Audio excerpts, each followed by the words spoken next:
નમસ્કાર દર્શક મિત્રો, ફરી એક સરસ મજાની સાંજે ગુજરાત સમાચાર ટેલિવિઝન પર એકના વ્યક્તિગત વિચારોને સ્પર્શતી, ઘરે ઘરમાં જેની ચર્ચા થઈ શકે, દીકરા દીકરી, મા બાપ, દાદા દાદી બધા સાથે બેસીને જોઈ શકે, માણી શકે એવા વિષય પર સરસ મજાની ચર્ચા આજે તમારી સામે મૂકવા અમે જઈ રહ્યા છીએ।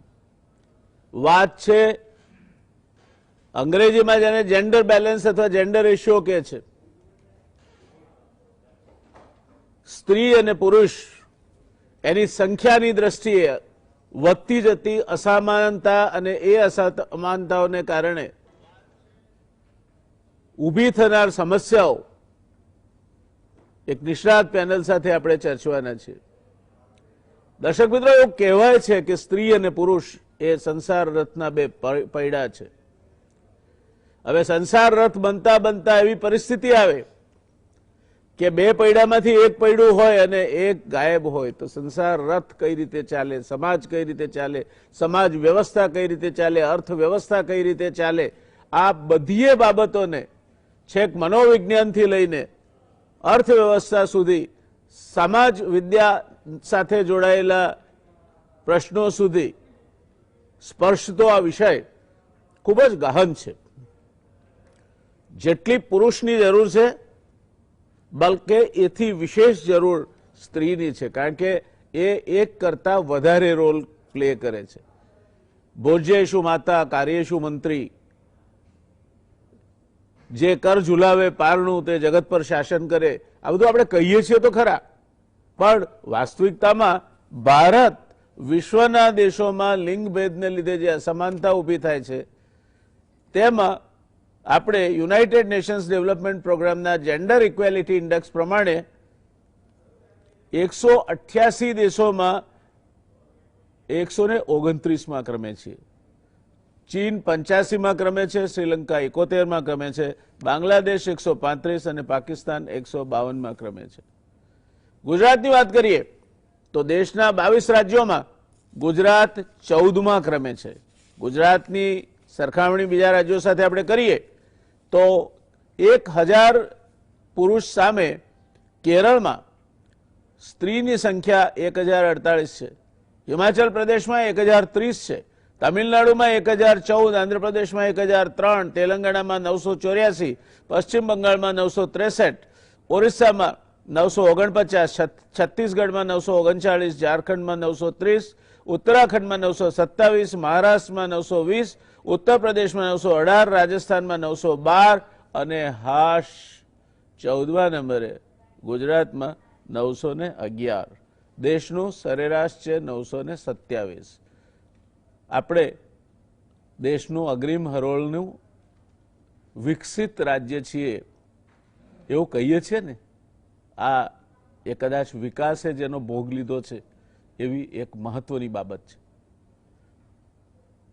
અને એ દિશામાં એને શું પ્રત્યાઘાતો પડે, શું થાય, એ બાબતે આપણે ચર્ચા કરતા પહેલા એક નાની વાત સમજી લઈએ। મેં દેશની તમને સરેરાશ કહી, ગુજરાતની સરેરાશ કહી, હવે એક નાની વાત તમારા ધ્યાન પર મૂકીને આપણે આ ચર્ચા શરૂ કરીશું। ભારતમાં સ્ત્રી પુરુષ વચ્ચેની જેન્ડર ગેપ એ 77 છે। 1000 પુરુષોએ 77 સ્ત્રી ઓછી છે। પુરુષોની વસ્તી 71.7 કરોડ છે।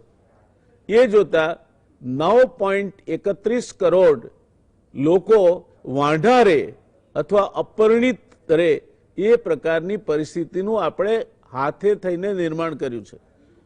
એટલે ગુજરાતની વસ્તી કરતા લગભગ સવાઈ વસ્તી આ દેશમાં આજની તારીખે જે દેશમાં પુરુષ અને સ્ત્રીનું પ્રમાણ છે એ જોતા વાંઢા રહેવું પડે, ઘર ચલાવવા માટે ગૃહિણી ન મળે, સાથ આપવા માટે પત્ની ન મળે અને સંસાર રથ એક પૈડે ખોડંગાતો ખોડંગાતો ખોડંગાતો ચાલે રેખાડામાં પડે। અનેક પ્રકારની માનસિક યંત્રણાઓ થાય, વ્યથાઓ થાય અને પ્રશ્નો ઊભા થાય। ગુજરાતની વાત કરીએ તો 3.14 કરોડ પુરુષો છે, જેન્ડર ગેપ 89 છે. તે જોતા 3.53 લાખ લોકો અપરિણિત રહે તે પ્રકારની પરિસ્થિતિ છે. એટલે ગુજરાતનું નાનું શહેર જોઈએ એટલા લોકો ગુજરાતમાં અપરિણિત રહે એ પરિસ્થિતિ છે. પણ એમાં શહેરી વિસ્તારમાં ભણેલો ગણેલો માણસ જેને શરમથી માથું નીચું કરવું જોઈએ, શહેરી વિસ્તારમાં પુરુષોની સંખ્યા 1.36 કરોડ છે, જેન્ડર ગેપ 157 છે. તે જોતા શહેરી વિસ્તારમાં 87,129 લગભગ 90,000 લોકો અપરિણિત રહે. આ સ્થિતિ છે. એના પરિણામો શું આવે, એ ક્યાં લઈ જશે, શું કરવું જોઈએ, સમાજે શું કરવું જોઈએ, સરકારે શું કરવું જોઈએ, કાયદાઓએ શું કરવું જોઈએ, એ અંગેની ચર્ચા માટે આજે આપણી પાસે એક વિશિષ્ટ પેનલ છે. અને હું દાવા સાથે કહું છું કે આ ચર્ચા માટે આનાથી વધારે સારી પેનલ કદાચ કલ્પી શકાય ન હોત. એ પેનલના એક માનવંતા મહેમાન છે આજે, છેક મહારાષ્ટ્રમાંથી ડોક્ટર ખેવના દેસાઈ, મુંબઈની મીઠીબાઈ આર્ટ્સ કોલેજના સોશિયોલોજીના પ્રોફેસર છે. જેન્ડર સ્ટડીઝમાં એમણે પોતાનું પીએચડી કર્યું છે. સાહિત્ય તેમનો શોખ છે. કવિતા અને ટૂંકી વાર્તાઓ પર એમની હથોટી છે અને 10થી વધુ પ્રકાશનો એમના નામે કર્યા છે. એક લેખિકા પણ છે બેન શ્રી ખેવના દેસાઈ, અને સાથે સાથે એમણે જે પીએચડી કર્યું છે એનો વિષય છે gender studies. Professor doctor Hemant Shah, જાણીતા અર્થશાસ્ત્રી, શિક્ષણવિદ, ગુજરાત સમાચારના દર્શક મિત્રો માટે એ નવું નામ નથી. આજે પહેલીવાર આપણી સાથે જોડાયા છે બેન ડોક્ટર મિતાલીબેન વસાવડા, ગાયનેકોલોજીસ્ટ અને ઓબ્સ્ટેટ્રિશિયન છે.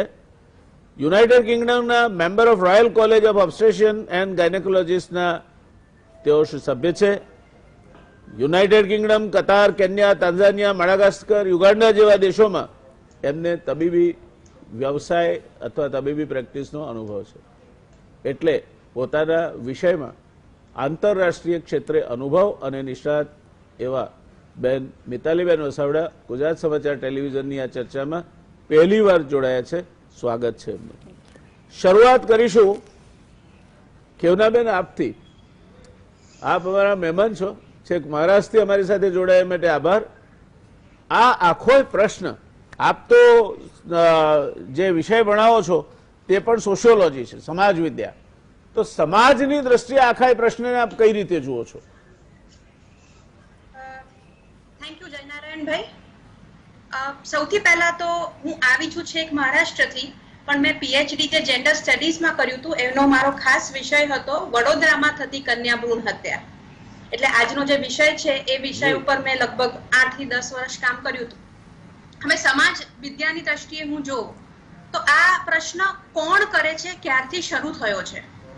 1970-80 થી આપણે ત્યાં સૌથી પહેલા બીજી ટેકનિક્સ હતી, અને એ પછી એટલે કે સીવી બાયોપ્સી ને બધું હતું, એ પછી જ્યારથી સોનોગ્રાફી શરૂ થઈ છે એની આડઅસર રૂપે આપણે બાળકનું સેક્સ એટલે કે એ સ્ત્રી છે કે પુરુષ જાણી શકીએ છીએ. પણ સૌથી મોટો પ્રશ્ન જે અત્યારે તમે જે શહેરોના નામ આપ્યા, જે રાજ્યોના નામ આપ્યા, અને ગુજરાતના જે 5 મુખ્ય શહેરો છે ત્યાંનો અર્બન રેશિયો સૌથી ઓછો છે. એનું એક જ તારણ નીકળે છે કે જેમ ભણતર વધે છે, જેમ આર્થિક સ્થિતિ વધારે સારી થાય છે, એમ એક્સેસ ટુ ટેકનોલોજી પણ વધારે સારી થઈ રહી છે. હું એક જ નાનકડો દાખલો આપું કે જ્યારે હું મારું પીએચડી કરી રહી હતી અને મેં લોકો સાથે વાત કરી ત્યારે એક ડોક્ટર પાસે જ્યારે એક પેશન્ટ ગયું ત્યારે ડોક્ટરે કહ્યું કે ના, અમારે ત્યાં અમે નથી કરતા. આ એક જ મુદ્દો છે, ડોક્ટરો કરતા જ હોય તો જ થતું હોય, પણ એ ડોક્ટરે કહ્યું કે ના અમારે ત્યાં નથી કરતા. ત્યારે બેને કહું કઈ વાંધો નહીં, અમે તો સિંગાપોર જઈને કરાવી આવીશું. એટલે એક્સેસ ટુ ટેકનોલોજી હોય તો જ આ થઈ શકે. એટલે આ પ્રશ્ન આદિવાસીમાં નથી, ગુજરાતના આદિવાસી વિસ્તારમાં જેનો 15% આપણી લોક સંખ્યા છે ત્યાં આગળ તો સ્ત્રીઓ પુરુષો કરતા વધારે જે સરપ્લસ છે, અને માટે જ આજે બીજા શહેરોમાં જ્યાં તમે કહો છો એમ દીકરીઓની અછત છે, અને હું એમ કહું છું કે પરણવા માટે કે રાખડી બાંધવા માટે કે પત્ની થવા માટે નહીં, એક બાળકીને એક માનવ તરીકે જન્મવાનો અધિકાર છે, માટે આપણે બાળકીને બચાવવાની છે. એટલે આદિવાસી વિસ્તારોમાંથી જ્યારે આ સ્ત્રીઓ હવે ખરીદીને લવાય છે ત્યારે આપણે સમજવાની જરૂર એ છે કે શહેરોએ તો ખરેખર જ માથું ઝુકાવવું પડે કે આદિવાસી વિસ્તારમાં સરપ્લસ બહેનો, જેને આપણે પછાત કહીએ છીએ, એ વિસ્તારમાંથી સરપ્લસ બહેનો આપણે ત્યાં પરણવા માટે આપણે ખરીદીને લાવવી પડે છે. આખો ટ્રેન્ડ રિવર્સ થઈ રહ્યો છે અને આની અસર હજી તો 20 વર્ષ પછી વધારે, કારણ કે 2001 નો રેશિયો પછી 11 નો રેશિયો જેના તમે આંકડા ગયા, પણ હવે હું જોઉં 2015 અને 18 ના જે સેમ્પલ રજીસ્ટ્રેશન સિસ્ટમના ટ્રેન્ડ દેખાડે છે એ પ્રમાણે ગુજરાતનો ચાઇલ્ડ સેક્સ રેશિયો એટલે કે 0 to 6 વર્ષની ઉંમરનો રેશિયો 854 છે.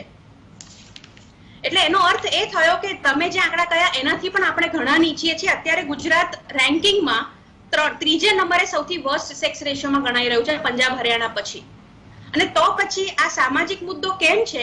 કારણ કે ક્યાંક ને ક્યાંક હજી પણ જે 3-4 મુખ્ય કારણો છે ગુજરાતમાં, ખાસ કરીને દીકરીઓને જ્યારે પહેલા દૂધ પીતી કરતા હતા કેટલીક જ્ઞાતિઓમાં જ કરતા હતા, હવે ઉચ્ચ જ્ઞાતિમાં વધારે થઈ રહ્યું છે, એવા ધર્મોમાં થઈ રહ્યું છે જે ધર્મ અધરવાઇઝ અહિંસાની વાતો કરી રહ્યું છે. આ ઇસ્લામ કે ક્રિશ્ચિયાનિટીનો મુદ્દો જ નથી, આ હિન્દુ, જૈન અને બીજી કેટલીક જ્ઞાતિઓનો મુદ્દો છે જેની લોક સંખ્યા ગુજરાતમાં સૌથી વધારે છે, ત્યાં આ રેશિયો સૌથી ખરાબ છે. એટલે આ ઉપલા ધર્મમાં, ઉપલી જ્ઞાતિઓમાં અને જેની પાસે પૈસા અને ભણતર વધુ છે એ લોકો કરી રહ્યા છે. અને કારણોમાં જે 2-3 વર્ષોથી ચાલી આવે છે, દહેજ કદાચ એક જ્ઞાતિમાં ન પણ હોય તો પણ લગ્નનો ખર્ચ દીકરીના મા બાપે ઉપાડવો પડે છે અને એ ખર્ચ આજે કોરોના પહેલાના સમયનો જોઈએ તો કેટલો બધો વધ્યો છે. જેટલી દેખાદેખી વધે છે એટલા આ કારણો વધે છે અને એટલે માટે દીકરી તમને બર્ડન થવા માંડે છે. અને એવા સમયે નાનું કુટુંબ જોઈએ છે, એક દીકરો જોઈએ છે, કારણ કે આ કાં તો બિઝનેસ ફેમિલી છે અને કાં તો લેન્ડેડ ગ્રુપ છે જેની પાસે જમીન છે. અને આ બંને કન્ડિશનમાં એ લોકોને એક દીકરો તો હોવો જ જોઈએ એવું એ લોકો સતત માને છે. અને આવી સ્થિતિમાં દીકરીને, અને આપણે જેને અધરવાઇઝ હિંસાનો આટલો બધો વિરોધ કરીએ છીએ, આને આપણે હિંસામાં પણ નથી ગણતા. કન્યા ભ્રૂણ હત્યાને આપણે હિંસા જ ના ગણતા હોઈએ તો એને ગુનો જ ના ગણતા હોય તો એટલે અત્યારે જો તમે આંકડા જુઓ તો ગુજરાતમાં 2013 સુધીમાં આ આંકડો બન્યો 1994માં, પછી 2003માં એ બદલાયો અને PCPNDT થયો, જ્યારે પહેલા PNDT હતો. એટલે હવે જન્મતા પહેલા કોઈ પણ રીતે તમે સેક્સ ડિટરમાઇન ના કરી શકો. એ છતાં 2013 સુધીમાં ફક્ત 6 કન્વિક્શન થયા છે અને હજી સુધી એક પણ ડોક્ટર જેલમાં નથી ગયો. એટલે ક્યાંક કાયદાનું ઇમ્પ્લિમેન્ટેશન મિસિંગ છે અને ક્યાંક આપણી માનસિકતા હજી બદલાઈ નથી કે હજી પણ અંતિમ સંસ્કાર માટે ક્યાંક ને ક્યાંક પુ નામના નરકમાંથી છૂટાવે તે પુરુષ એટલે કે દીકરો હોવો જોઈએ એવું માનનારી આપણી પ્રજા છે. હજી પણ બિઝનેસ સંભાળવા માટે દીકરી કે જમાઈ ના ચાલે કારણ કે એ બીજા ઘરે જતી રહેશે એવું માનનારો એક વર્ગ છે. અને આ બધા કારણોની વચ્ચે દીકરીનું, જેમ તમે કહું એમ 9 લાખ પુરુષો વાંઢા રહી જાય એની ચિંતા કર્યા વગર 9 લાખ દીકરીઓ મરી ગઈ જન્મતા પહેલા. અને આપણે એ લોકોના ગુનેગારો છે કારણ કે દૂધ પીતી કોઈ બીજું કરતું હતું, હવે તો આપણે પોતે કરી રહ્યા છીએ. અને ક્યાંક ને ક્યાંક ગિલ્ટ એટલે ઓછું છે કારણ કે આ આખો પ્રોસેસ દેખાતો નથી, ઘણો બધો ઇનવિઝિબલાઇઝ થઈ રહ્યો છે. અને માટે આ ડોક્ટર અને સામે જે કસ્ટમર, જેને કહીએ ક્લાયન્ટ્સ કહીએ કે પેશન્ટ કહીએ, એ બેની સાંઠગાંઠની વચ્ચે આ આખો પ્રશ્ન ખૂબ જ મોટો સળગતો પ્રશ્ન અત્યારે થઈ રહ્યો છે. પછી આપણે બીજી બધી હિંસાની વાત કરીએ, ડોમેસ્ટિક વાયલન્સની વાત તો પછી આવે, જન્મવાની તો વાત કરીએ પહેલા. એક હક તરીકે, એક માનવ હક તરીકે આપણે દીકરીઓને શું આપીએ છીએ અને સામે આપણે કેવા કેમ્પેન કરીએ છીએ? દીકરી બચાવો, દીકરી વધાવોનું કેમ્પેન હજી સુધી નથી થઈ રહ્યું. આપણે મંગળસૂત્ર યોજના કરીએ છીએ, આપણે કન્યા કુંવરબાઈનું મામેરું યોજના કરીએ છીએ, સેલ્ફી વિથ ડોટર્સ કરીએ છીએ. આમ કરવાથી દીકરીઓ નથી વધતી. એનું કારણ એકમાત્ર એટલું છે કે આપણે આમાં ક્યાંય દીકરીને વધાવવાની વાત નથી કરતા. આપણું કર્તવ્ય એના લગ્ન કરાવવાનું છે, માટે મામેરું આપે એવી કોઈ સરકારી યોજના. એટલે આપણી જવાબદારી એના લગ્ન પૂરતી જ સીમિત થઈ જાય છે. આપણે માટે એ બર્ડન જ રહે છે. ત્યાં સુધી દીકરી બચાવો કે દીકરી વધાવો સુધી પહોંચવાનું ક્યાંય પોસિબલ લાગતું નથી મને. ધન્યવાદ. ખૂબ સારી શરૂઆત કરી આપી આ ચર્ચાની. દર્શક મિત્રો, કેટલાક મુદ્દા નોંધી રાખવા જેવા છે. પહેલો મુદ્દો છે ટેકનોલોજી બેધારી તલવાર છે, એ બચાવે પણ છે ને મારે પણ છે. અને એ કોના હાથમાં છે? એક માઇક્રોબ્લેડ સર્જનના હાથમાં છે, કોઈનું જીવન બચાવશે. એ જ માઇક્રોબ્લેડ ખિસ્સાકાતરોના હાથમાં છે, કોઈનું ગજવું અળવું કરશે. વાંક માઇક્રોબ્લેડનો નથી, વાંક ટેકનોલોજીનો નથી, વાંક એ માનસિકતાનો છે જે ટેકનોલોજી વાપરે છે. ત્યાર પછી અહીં નહીં તો સિંગાપોર, આ જેની પાસે વિપુલ લક્ષ્મી છે એનો સરળ રસ્તે આવેલી લક્ષ્મીનો આ પાશવી ઉપયોગ કરવાની મનોવૃત્તિ, વાળો સમાજ પોતાની સમાજને સભ્ય સમાજ કહી શકે કે કેમ, એ મોટા પ્રશ્નો છે. બેને આદિવાસી સમાજની વાત કહી, વનવાસી ભાઈ બહેનોની વાત કરી. આપણે પૂછવું જોઈએ આપણી જાતને કે આ બેમાં સભ્ય સંસ્કૃતિ કઈ? આપણે જે બની ઠરીને બહાર નીકળીએ છીએ કે પેલા જંગલમાં રહે છે તે? અને દોસ્તો, એમાંથી બીજા પ્રશ્નો પણ ઊભા થવાના છે હજુ તો. કારણ કે આખી ગુજરાતની વાત કરીએ તો ઉમરગામથી અંબાજી સુધીની આદિવાસી પટ્ટીમાં સિકલ સેલનો રોગ છે. એ સ્ત્રીઓ અહીં આવશે, આપણા ડોક્ટરોને હજુ સિકલ સેલ ખબર નથી મોટા ભાગે, અને એ એને એનિમિયા સમજીને ટ્રીટ કરે એટલે બીજા પ્રશ્નો ઊભા થાય છે. મેડિકલ વાત છે, આપણે અત્યારે ચર્ચા નથી કરતા. ત્યાર પછીની વાત છે કે સૌથી ખરાબ ખર્ચાનો ગણતરી કરીએ છીએ. દીકરા દીકરીમાં આપણે વેપાર વિચારીએ છીએ અને પછી આપણી જાતને એમ કહે કે હું ગરવો ગુજરાતી. મને લાગે છે કે આ ગરવા ગુજરાતીની કલ્પના નહોતી નર્મદે કરી કે નહોતી પેલું સરસ મજાનું ગાયન છે, શિરે પાઘડી મૂછો વાંકડી, એ ગાયનવાળાએ કર્યું. આપણે અપરાધી માનસિકતાથી પીડાતી, પાશવી લક્ષ્મીના મોહમાં તણાતી અને સભ્ય સંસ્કૃતિએ નીચું જોવું પડે એ પ્રકારની સંવેદનાહીન સંસ્કૃતિને પાળી છે. ગુજરાત જો વિકાસની વાત કરતું હોય તો પહેલા ગુજરાતનું માથું નીચે નમી જવું જોઈએ.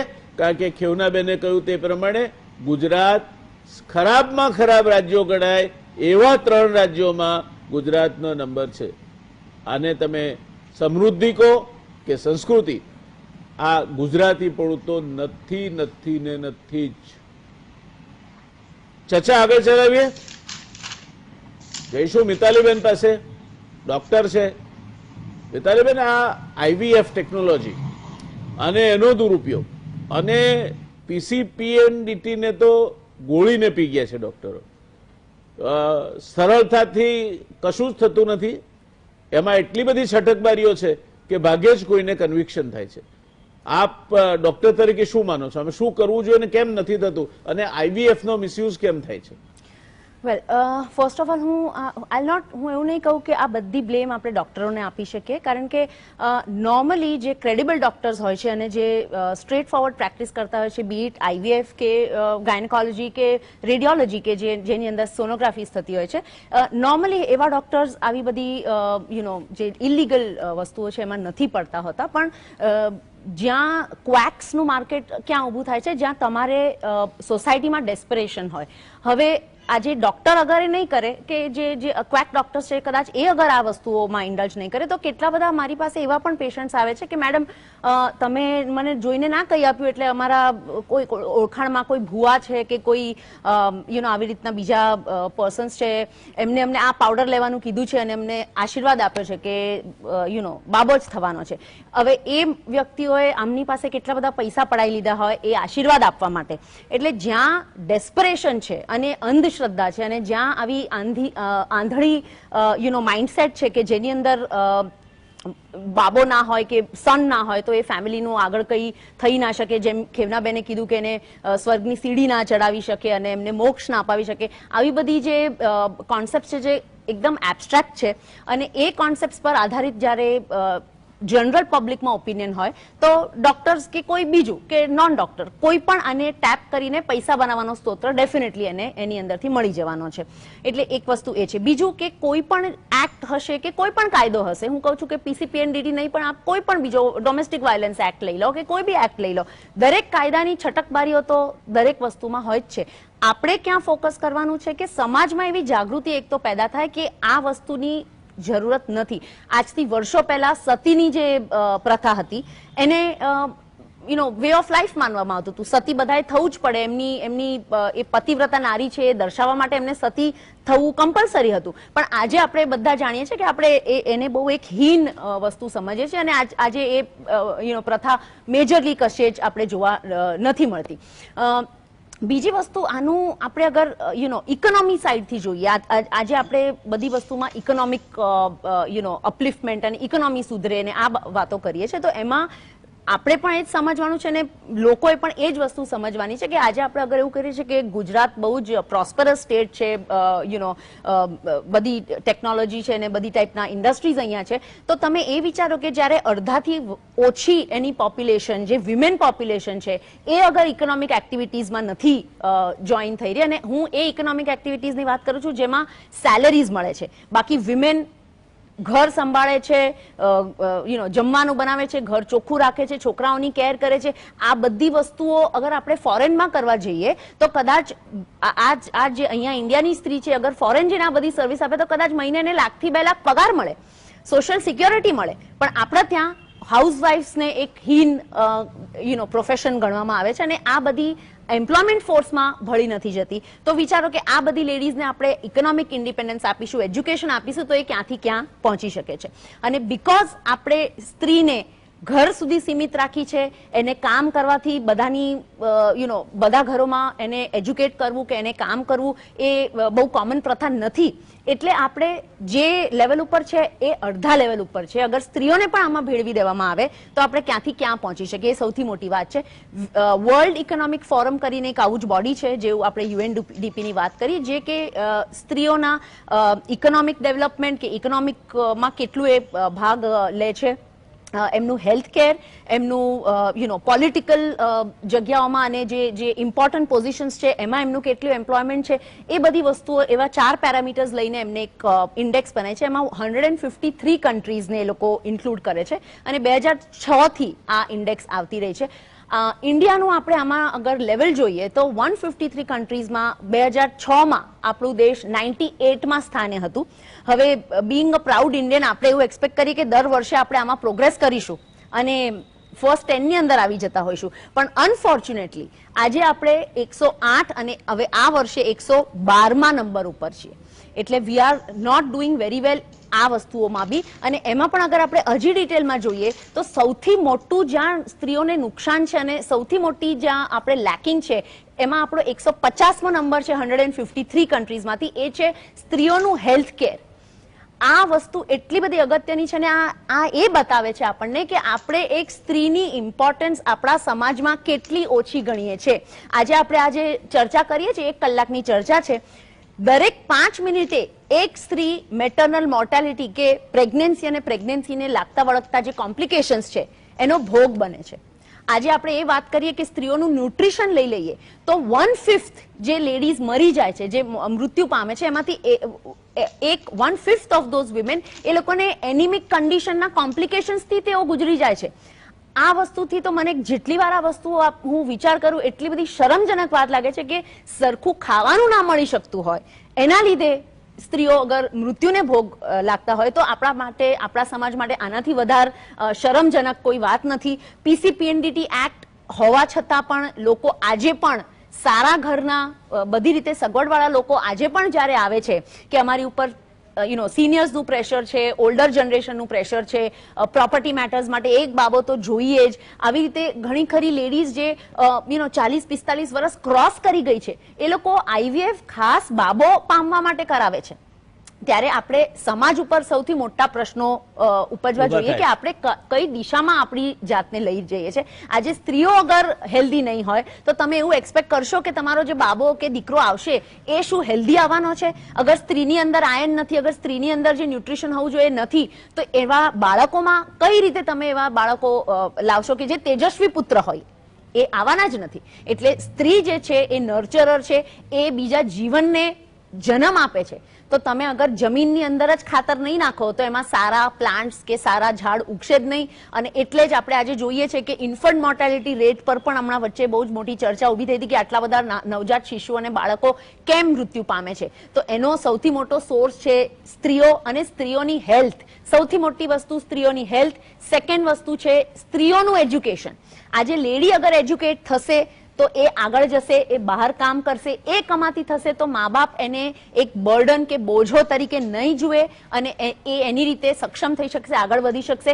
એનું કરિયાવર કે એના માટે જે મામેરું છે એ કદાચ પોતે અર્ન કરી શકશે.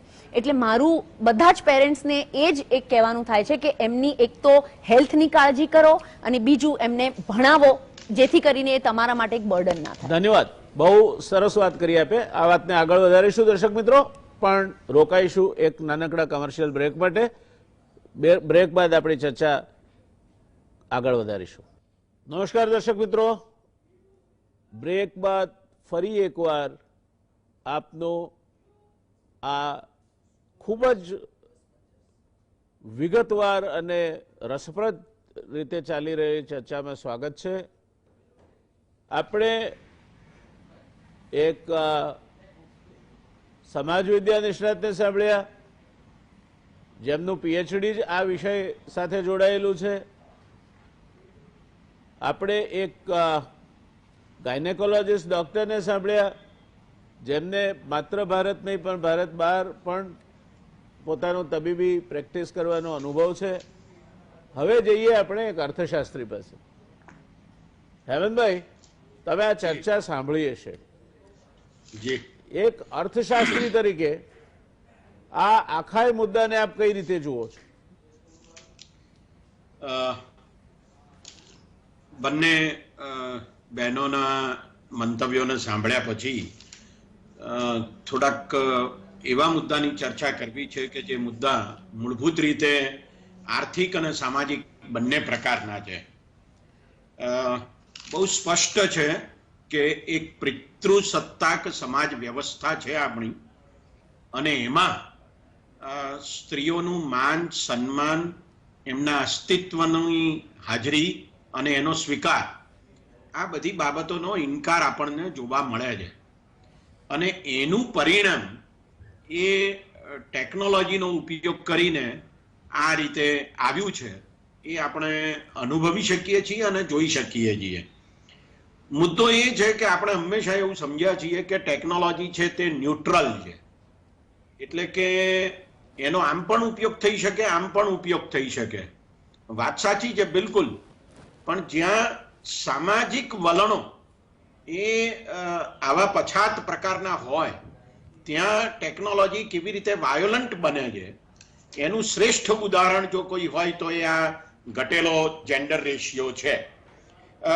અત્યારે જે જેન્ડર રેશિયો આપણને 924 કે 927 દેખાય છે, એ 927 નો રેશિયો 1991માં પણ હતો, પછી થોડો વધ્યો, 2001માં 933 થયો, 2011માં 943 થયો. હવે આ પ્રકારની પરિસ્થિતિમાં અત્યારે ઘટે છે એ આશ્ચર્યજનક છે અને આઘાતજનક છે. એનો અર્થ એવો થાય છે કે ભ્રૂણ હત્યા વધારે થઈ રહી છે અને સ્ત્રી ભ્રૂણ હત્યા વધારે થઈ રહી છે. આ સામાજિક વલણો એ ખરેખર બહુ જ ચિંતાજનક છે અને એના ઘણા આર્થિક પરિણામો પણ આપણને જોવા મળે છે. આપણી જે કહેવતો છે ગુજરાતીમાં, પેલી એક બહુ વિચિત્ર કહેવત અને બહુ આઘાતજનક કહેવત કે બૈરાની બુદ્ધિ તો પગની પાનીએ, આમ કરીને આપણે શું વિચારીએ છીએ? આપણે એમ વિચારીએ છીએ કે સ્ત્રીઓમાં તો બુદ્ધિ હોતી જ નથી.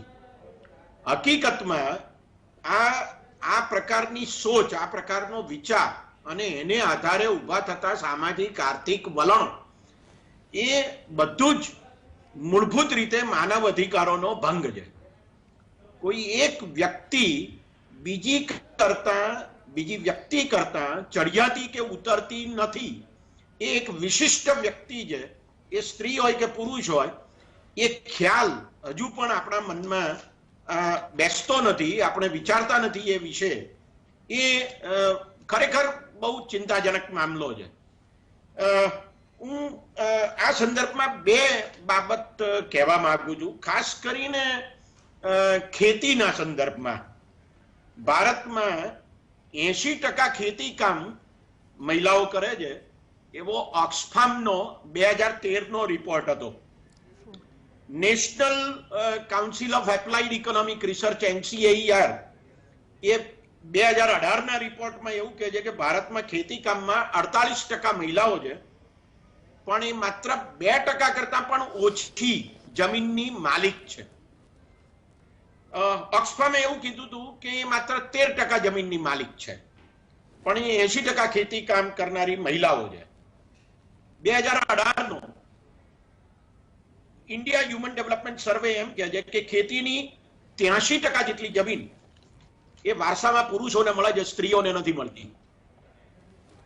MS સ્વામીનાથને કે જ્યારે તેઓ રાજ્યસભાના સભ્ય હતા 2007 થી 2013ના ગાળા દરમિયાન, ત્યારે એમણે વિમેન્સ ફાર્મર્સ એન્ટાઇટલમેન્ટ બિલ રાજ્યસભામાં રજૂ કરેલું કે મહિલાઓને ખેડૂત ગણવી જોઈએ, એમને ખેતીના અધિકારો અને જમીનના અધિકારો પ્રાપ્ત થવા જોઈએ, આવો એક ખરડો રજૂ કરેલો. પણ આપણે ત્યાં તો ખાનગી સભ્યનો કોઈ ખરડો પાસ થતો હોય એવું બનતું નથી. આ જે વલણો આપણને જોવા મળે છે એનું સીધું આર્થિક પરિણામ પણ આપણે જોઈ શકીએ છીએ. દાખલા તરીકે લેબર ફોર્સ પાર્ટિસિપેશન રેટ જેને કહેવામાં આવે છે, કે જે કુલ શ્રમિકો છે એમાં મહિલા શ્રમિકો ઉંમરની દ્રષ્ટિએ અને એમાંથી કેટલી ખરેખર અર્નિંગનું કામ કરે છે, નાણાં કમાવાનું કામ કરે છે, 15 થી વધુ વયની 23.6% મહિલાઓ એ કામે જાય છે અથવા તો શ્રમ દળમાં છે, એમ 2018નો સરકારી રિપોર્ટ કહે છે. હવે આની સામે પુરુષોનું પ્રમાણ એ 78.6% જેટલું છે. એટલે એક બહુ સરસ અંદાજ છે, અને તે એ છે કે જો મહિલાઓનો આ લેબર ફોર્સ પાર્ટિસિપેશન રેટ એ 23.6% થી વધીને 33.6% થાય, એટલે કે માત્ર 10% જેટલો વધે ને, તો પણ દેશની જીડીપી 2025 સુધીમાં 53,90,000 કરોડ રૂપિયા જેટલી વધે. આ એનું આર્થિક પરિમાણ છે. એટલે મને એમ લાગે છે કે જે પુરુષોમાં એક પ્રકારનું જે સો કોલ્ડ વર્ચસ્વ જમાવવાનું, આર્થિક અને સામાજિક રીતે વર્ચસ્વ જમાવવાનું જે વલણ છે, એનું આ પરિણામ આર્થિક છે, અને એ રીતે આપણે આ પરિણામને ભોગવી પણ રહ્યા છીએ. એક મુદ્દો બીજો પણ આમાં કહેવાનું મન થાય છે, અને તે એ છે કે બે બાબતોમાં આપણે ખાસા આગળ નીકળ્યા અથવા વિકાસ કર્યો. એક છે ટોટલ ફર્ટિલિટી રેટ, એટલે કે એક સ્ત્રી એના પ્રજનન કાળ દરમિયાન કેટલા બાળકોને જન્મ આપે છે. 1961માં એ 6.10 હતા અને 2017માં આપણે 2.24 સુધી આવ્યા. આ ઘણો મોટો તફાવત આપણે ઊભો કર્યો, આરોગ્યની સવલતો ઊભી કરીને અને થોડીક જાગૃતિ ઊભી કરીને. એવી જ રીતે મેટર્નલ મોર્ટાલિટી રેટ એ 2016-18નો જે છેલ્લો આંકડો આવ્યો છે તે 113નો છે, કે જ્યારે 2004-06માં એ 254 હતો. એટલે આ બહુ મોટો તફાવત આપણે વળી પાછો છેલ્લા 14 વર્ષના ગાળા દરમિયાન ઊભો કર્યો. આ બંને બાબતો અને એની સાથે પેલો સેક્સ રેશિયો અથવા જેન્ડર રેશિયો, એ બેનો મેળ બેસતો નથી. એટલે એક બાજુ આરોગ્યની સવલતો વધે છે અને MMR ઘટતો જાય છે, TFR ઘટતો જાય છે, અને બીજી બાજુ જેન્ડર રેશિયો વધતો જાય છે. આ વલણોને કેવી રીતે આપણે સમજાવી શકીએ એ સમજાતું નથી. પણ મને એમ લાગે છે કે જો સામાજિક દ્રષ્ટિએ પુરુષો પોતાનું વર્ચસ્વ ઓછું કરવાને માટે તૈયાર થાય, અને બીજી બાજુ સામાજિક દ્રષ્ટિએ પરિવર્તન લાવવાને માટે સરકારો વધારે સક્રિય બને, એ રાજ્ય સરકારો હોય કે કેન્દ્ર સરકાર હોય, એ બધાએ સક્રિય બનવાની જરૂર છે. એક દાખલો આપું કે આપણે ત્યાં પેલી સરસ્વતી સાધના યોજના છે, કે જેમાં આદિવાસી કન્યાઓ એ સ્કૂલે જતી હોય તો એમને સાયકલ આપવાની યોજના છે. એવી જ રીતે એક બીજી યોજના સુકન્યા સમૃદ્ધિ યોજના ભારત સરકારે ઘડી 2015માં. આ બંને, એક રાજ્યની યોજના, બીજી કેન્દ્રની યોજના, બંનેનો દાખલો આપીને એમ કહેવા માંગુ છું કે આ બંને યોજનાઓનો લાભ ખરેખર કેટલી છોકરીઓએ લીધો અને એના શું પરિણામો આવ્યા, આ બાબતો વિશે આપણે ગંભીર થવાની આવશ્યકતા છે. માત્ર શું કહેવાય કે યોજના જાહેર કરવાથી જો એનો યોજનાનો સારી રીતે અમલ ન થતો હોય તો એમ ચોક્કસ કહી શકાય કે યોજના એ મોટે ભાગે કાગળ ઉપર રહે છે અને વલણો પણ એ જ પ્રકારના રહે છે. આપણા ધાર્મિક વલણો અને આપણા સામાજિક વલણો આમાં બહુ જ મહત્વની ભૂમિકા ભજવે છે, એમાં કોઈ શંકાને સ્થાન નથી. ધન્યવાદ હેમંતભાઈ, ખૂબ સરસ રીતે એક અર્થશાસ્ત્રીની દ્રષ્ટિથી આપે આ પ્રશ્નને જોયો અને એની રજૂઆત કરી. હું આ આખી એ મુદ્દા માટે જ્યારે તૈયારી કરતો હતો ત્યારે દર્શક મિત્રો 1954ની સાલ 55ની સાલ એ અરસામાં ગુજરાતીની ચોથા ધોરણની ચોપડી એમાં એક કવિતા પર મારી નજર પડી. એ વખતે પણ આ પ્રશ્ન તો હતો જ અને આટલો જ વિકરાળ હતો. 7 દીકરીઓ છે અને છતાં વારસા માટે આ વ્યક્તિ લાયક નથી, એ દીકરા વગરની છે, વાંઝીઓ છે એવું કહેવાતી કવિતા. અને તેજમલ ઠાકોરના રૂપમાં એની એક દીકરી એને આગળ આવીને એ પોતે દીકરા કરતા વધારે કરી શકે છે, એ એની વાત અદ્ભુત રીતે કહેવાય છે. એ કવિતાની કેટલીક પંક્તિઓ છે દર્શક મિત્રો. એ પંક્તિઓ છે: ઉગમણી ધરતીના દાદા કોરા કાગળ આયા રે, ઉગમણી ધરતીના દાદા કોરા કાગળ આયા રે, એ રે કાગળ દાદે ડેલીએ વંચાયા રે, એ રે કાગળ દાદે ડેલીએ વંચાયા રે, કાકો વાંચને દાદો રસ રસ રોવે રે, કાકો વાંચને દાદો રસ રસ રોવે રે, 7 દીકરીએ દાદા વંજિયા કેવાયા રે. આ મનોસ્થિતિ 1954માં પણ હતી. અને ઓવર ટુ યુ ખેવરાબેન, આ મનોસ્થિતિમાં હજુ સુધી કઈ ફેરફાર થયો છે એવું લાગે છે આપને? તમે વાત કરી એ જ મને પણ મનમાં આવતું હતું કે 7 દીકરીનો બાપ વાંજણો અને ખીચડી હલાવી બગડે અને દીકરી લડાવી બગડે એવી કહેવતો જે પ્રદેશમાં હોય એ પ્રદેશમાં સામાજિક વલણો કેવી રીતે બદલવાના? પ્રશ્નો બહુ મોટા એટલે માટે પણ છે કારણ કે સામાજિક વલણો બહુ નાનપણથી આપણે ત્યાં શરૂ થઈ જતા હોય છે. બાળકની ટેક્સ્ટબુક થી આપણે શરૂ કરીએ તો અકાઉન્ટ્સની ટેક્સ્ટબુક હોય, મેથ્સની ટેક્સ્ટબુક હોય તો જે દાખલા આપવામાં આવે એ Mehta and sons, Mehta and brothers એવા જ આપવામાં આવે છે. ડોટર્સ ક્યારેય હોતી નથી. એટલે વારસો દીકરાને જ મળે એ જ્યાં સુધી નથી બદલાતું ત્યાં સુધી આપણે ક્યાંથી સામાજિક વલણો બદલી શકવાના છે? બીજા કોઈ પણ માધ્યમમાં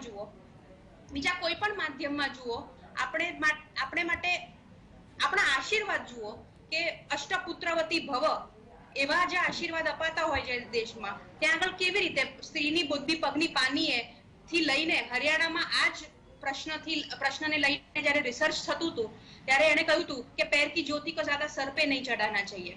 આ જ પ્રશ્ન પર લઈને જયારે ગુજરાતમાં અમદાવાદમાં એક કોર્ટ કેસ થયો હતો, એક ઇલીગલ અબોર્શનનો ફિમેલ ફિટિસાઇડની અંતર્ગત, ત્યારે જજે પોતે કહ્યું હતું કે આ પીસીપીએનડીટી કઈ ખેતનો મૂળો છે મને પણ ખબર નથી. આ હું 2007 ને 8 ની વાત કરી રહી છું. જ્યારે હું રિસર્ચ કરતી હતી ત્યારે મેં જેટલા પણ ક્રિમિનલ લોયર્સ અને બીજા લોયર્સ સાથે વાત કરી અમદાવાદ અને વડોદરાના મળીને, મોટા ભાગના એમ કહ્યું કે પીસીપીએનડીટી નો ઊંડો અભ્યાસ અમારી પાસે થતો નથી. બીજી તરફ વડોદરાના જિલ્લા અધિકારીના, એટલે આમાં એવું છે કે અપ્રોપ્રિએટ ઓથોરિટી કોણ છે? પીસીપીએનડીટી કમિટી જ્યારે બેસાડવામાં આવે છે ત્યારે એની અપ્રોપ્રિએટ ઓથોરિટી જે હોય છે એ જવાબદાર હોય છે આ કાયદાનું પાલન કરાવવામાં, ઇમ્પ્લિમેન્ટેશન કરાવવામાં. અપ્રોપ્રિએટ ઓથોરિટી મોટે ભાગે ડિસ્ટ્રિક્ટ કલેક્ટર હોય છે. મોટા ભાગે 5 એટલે કોર્પોરેશન હોય તો એ પ્રમાણે, રાજ્ય હોય તો એ પ્રમાણે, એવા જેટલા ડિસ્ટ્રિક્ટ હોય એના district collector appropriate authority, the medical officer becomes the appropriate authority. એની પાસેનો મારી પાસે આખો રિપોર્ટ હતો જેમાં ફક્ત અને ફક્ત સોનોગ્રાફી મશીન કેટલા ખરીદાયા, કેટલા રિન્યુ કરવાના છે, કેટલાની જગ્યા બદલાઈ છે, અથવા કોઈ ડોક્ટરે ફોર્મ F કે G બરાબર નથી ભર્યું તો એની ફરિયાદો. આના સિવાયના બીજા કોઈ કામ 10-10, 12-12, 15-15 વર્ષ સુધી થયા નથી. સામાજિક વલણો ક્યારે બદલાશે? જ્યારે કાયદામાં બીક ઊભી થશે. આપણે ત્યાં ડાઉરીની બીક નથી લાગતી, આપણે ત્યાં ડાઉરીને નામે અપાતી ગિફ્ટ્સની બીક નથી લાગતી. તમે લગ્નનો ખર્ચો જુઓ, લગ્નમાં અપાતી ગિફ્ટ જુઓ, એમાંથી કેટલી લીગલ છે એ પ્રશ્ન કોઈને નથી થતો. જે દિવસે આપણે ત્યાં નોટબંધી લાગુ થઈને જે દિવસે આ દેશમાં કરોડોના સોના અપાય છે લગ્નની અંદર, જ્યારે કેશ ટ્રાન્ઝેક્શન બેન થઈ રહ્યું છે ત્યારે, તો પછી લગ્ન એ સામાજિક દરજ્જો બની જાય છે અને માટે દીકરીના લગ્નનો ખર્ચો એ મારે માટે મારું સ્ટેટસ સિમ્બોલ છે. અને તો હું એકથી વધારે દીકરીને જન્મ નથી આપવા માંગતો, કારણ કે અગેન મારે નાનું કુટુંબ જોઈએ છે અને દીકરો તો હોવો જ જોઈએ. તો આ સામાજિક વલણો આપણી નાનપણથી ટેક્સ્ટબુકમાં, આપણી ભાષામાં, આપણી માનસિકતામાં, આપણી ભાષામાં ક્યાં શરૂ થાય છે? જ્યારે આપણે એમ કહીએ છીએ કે એને તો એકલા હાથે બધું ઊભું કર્યું, કોઈ પુરુષના સહારા વગર. એટલે આપણે એવું ધારી લીધું છે કે પુરુષના સહારા વગર કોઈ કે ઊભું કરવું. ગઈકાલે જ કોઈક એક કેસમાં મેં સાંભળ્યું કે she is the only man in the industry. Man in the industry આપણે શા માટે કહેવું પડે? એનો મતલબ એ છે કે નોર્થ એ છે કે એ હિંમતવાળી ત્યારે જ થાય જ્યારે એ કોઈ પુરુષ જેવું કામ કરતી હોય, અથવા આ પુરુષનું કામ હતું પણ હવે એને મર્દાની જેવું કામ કર્યું છે, મર્દ જેવું કામ કર્યું છે. એટલે આપણા સ્ટેન્ડર્ડ જ આપણે એવા ગોઠવી દીધા છે કે આ સ્ટેન્ડર્ડ છે પુરુષ જેવું કામ કરવું, અને એ હિંમતનું કામ છે, એ જ બહાદુરીનું કામ છે. અને સ્ત્રીએ જ્યારે એના જેવું કરવાનું થાય છે ત્યારે જે ખરાત્મક પોતાની જાતને પ્રૂવ કરે છે. એડ્યુકેશનની પણ મિતાલીબેને બહુ સરસ વાત કરી. આપણે ત્યાં અત્યારે લગ્નના ઉંમર વિશે પણ ઘણી ચર્ચાઓ થઈ રહી છે એને એક્સટેન્ડ કરવાની. એજ્યુકેશન માટે આપણે શું કરીએ છીએ? જ્યારે 4% છોકરીઓ હાયર એજ્યુકેશનમાં જતી હોય આ દેશમાં, ત્યારે એ છોકરી પોતાના હક માટે કે મારે આ બાળક જોઈએ છે કે નથી જોઈતું થી થઈને મારે આ સોનોગ્રાફીમાં જવું છે કે નથી જવું, કે મારે આ બાળક કન્ટિન્યુ કરવું છે કે નથી કરવું, એનો હક એને અપાતો જ નથી. એનું કુટુંબ નક્કી કરે છે. મારા કેટલાક ઇન્ટરવ્યુઝમાં એવા કિસ્સા જાણવા મળ્યા કે ઓપરેશન રિવર્સ કરાવ્યું છે કારણ કે દીકરો નથી થયો, એટલે દીકરી ના આવ્યાના 8-8, 10-10 વર્ષ પછી પણ દીકરાની ઈચ્છા છે.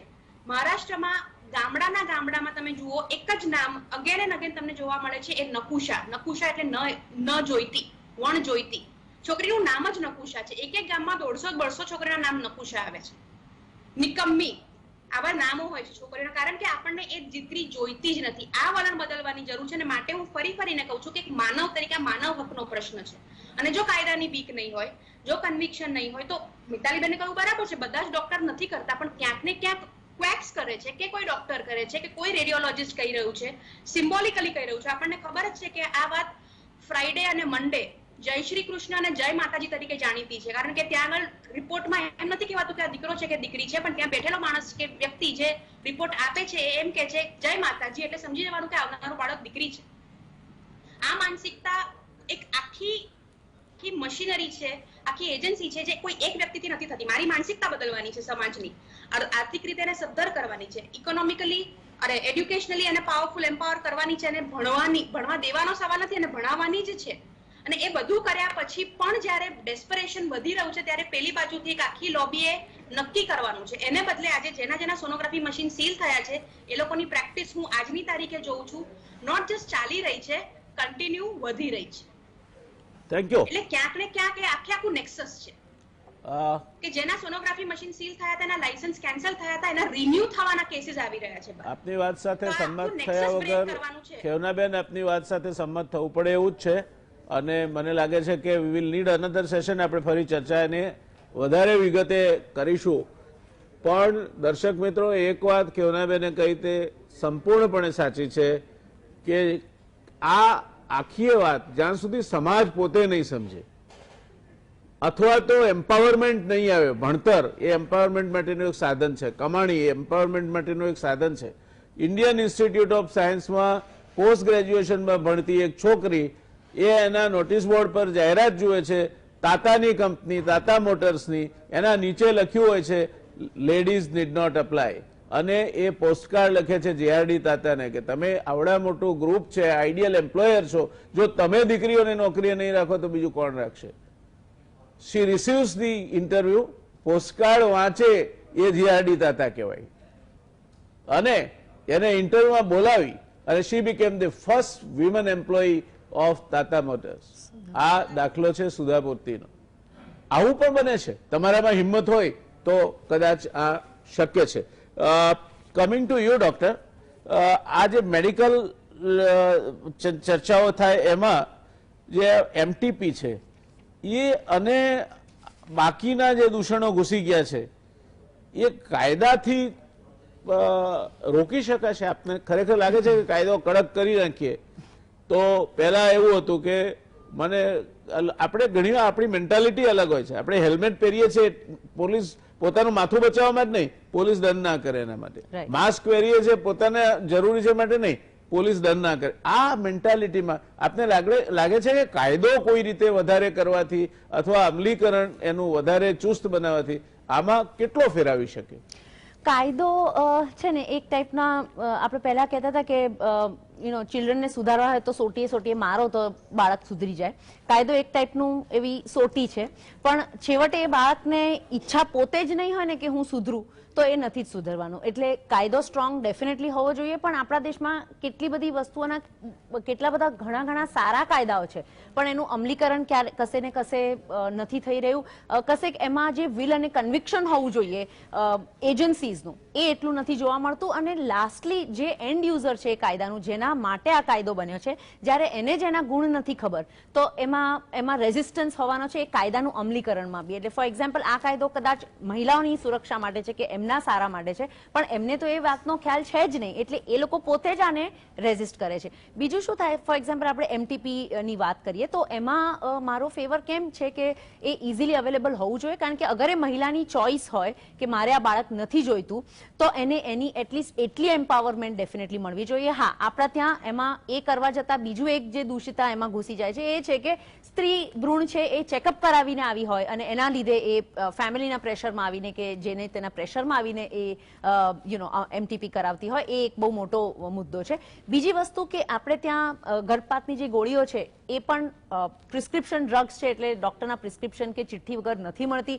તે છતાંય આજે પણ આપણે સારામાં સારા મોટામાં મોટા શહેરમાં સારી રજિસ્ટર્ડ ફાર્મસીમાં પણ અગર જઈશું તો કશે ને કશે એ બધી દવાઓ અવેલેબલ હોય છે. એના પણ ઘણા પત્રકારો એ પણ સ્ટિંગ ઓપરેશન્સ કર્યા છે અને એ બધું પણ ઇઝીલી અવેલેબલ છે. એટલે કાયદો સ્ટ્રિક્ટ કરીશું તો ઘણા બધા લૂપહોલ્સ જેને શોધવા હશે એ શોધી જ લેશે.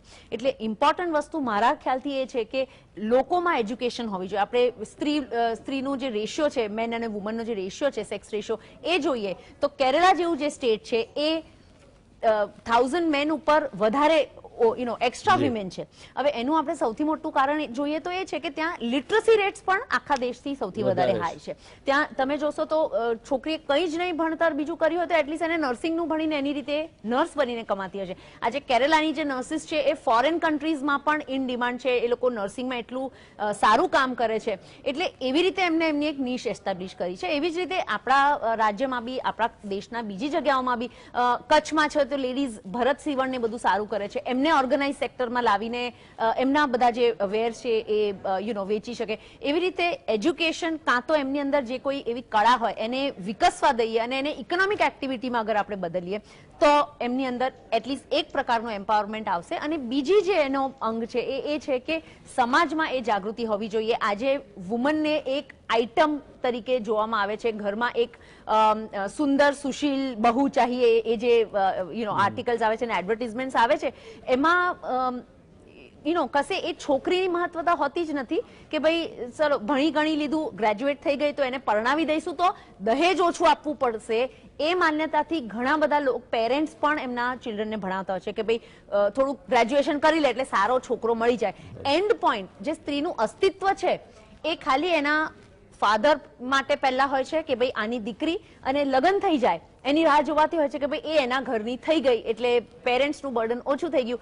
એનું કોઈ ઇન્ડિપેન્ડન્ટ અસ્તિત્વ આપણે વિકસવા દીધું જ નથી. એના જે બી કારણો હોય એ આપણા જે સિસ્ટમ છે ને જે સમાજ છે એના ફેબ્રિકમાં એટલા ડીપ ગૂંથાયેલા છે કે એને કાઢતા કાઢતા કદાચ આપણે બીજા 100 વર્ષ નીકળી જશે. એનું એક સર્વે પણ થયેલું છે આ જ વર્લ્ડ ઇકોનોમિક ફોરમમાં કે બીજા 99 વર્ષ થશે ઇન્ડિયાને અને સાઉથ ઇસ્ટ એશિયાને આ બધી જે માનસિકતાઓ છે એમાંથી નીકળતા. એટલે આપણે જેટલા પ્રયાસો પોઝિટિવ કરીશું કદાચ એમાંથી આપણે એટલા ફાસ્ટ નીકળી શકીશું અને વિમેનનું એમ્પાવરમેન્ટ ટ્રુ સેન્સમાં થઈ શકશે. Thank you so much.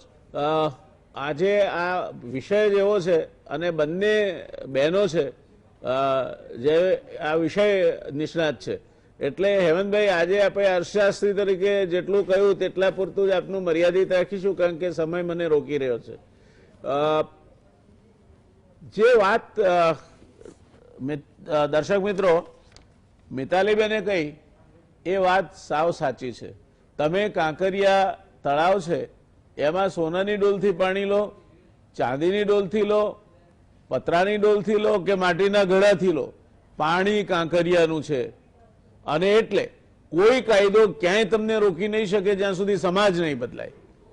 અને એ સમાજ બદલાશે તો જ આ આખી એની માનસિકતા બદલાશે. અને એ માનસિકતા બદલાતા જો 99 વર્ષ લાગવાના હોય તો આ દેશ માટે કોઈ આગળ આરો ઓવારો રહેવાનો નથી, કારણ કે ત્યાં સુધી પરિસ્થિતિ એટલી ખરાબ થઈ ચૂકી હશે કે જેને રેમેડાઈ કરવી હોય અથવા તો જેને બદલવી હોય, સુધારવી હોય, તે સુધારવા માટેનો આપણી પાસે કોઈ સાધન નહીં રહે. આપણે બદલાવાનું છે. કાયદો તો માર્ગદર્શક છે, કાયદો માલિક નથી. કાયદો ઘડનારાઓને ખબર હતી કે આમાં ક્યાં ગાબડા રહી જાય છે.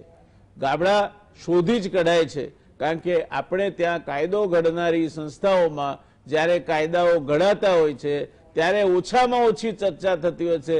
મોટા ભાગે ધારાસભા જેને કહીએ છીએ, જેનું કામ જ કાયદા બનાવવાનું છે, એમાં સૌથી ઓછો ચર્ચા તો કોઈ વિષય હોય તો એ લીગલ બિલ્સ છે. ઘણી વખત તો કોરમ માટે ઘંટડીઓ વગાડવી પડે, એટલી પાંખી હાજરી વિધાનસભામાં હોય. લોકસભામાં પણ પરિસ્થિતિ કઈ બહુ સારી નથી. આ પ્રજાના પ્રતિનિધિઓએ પણ એમણે જો કાયદા જ્યારે ઘડાતા હોય ત્યારે એ પ્રજાના પ્રતિનિધિ છે, સમાજ વચ્ચે રહે છે, સમાજનું પ્રતિનિધિત્વ કરે છે, એમણે ધ્યાન રાખીને એ કાયદામાં છટકબારીઓ ન રહી જાય તે જોવું જોઈએ. અને એક વસ્તુ છેલ્લે મારે કહેવી છે કે સાક્ષરા વિપરીતા રાક્ષસા ભવંતી. આ માનસિકતા નહીં બદલાય તો જ્ઞાન કે વિજ્ઞાન તમને નહીં બચાવી શકે. અણુ યુગમાં છીએ આપણે. એ અણુ ઉર્જાથી વીજળી પણ બને છે, એ અણુ કેન્સરની ટ્રીટમેન્ટમાં પણ કામ આવે છે, એ અણુથી બીજા અનેક નોન ડિસ્ટ્રક્ટિવ ટેસ્ટિંગ જેવા ઉપાયો થઈ શકે છે. અને એ જ અણુમાંથી બનેલો અણુબોમ્બ જ્યારે હિરોશિમા કે નાગાસાકી પર ઝીંકાય ત્યારે વિનાશ વેરી શકે છે.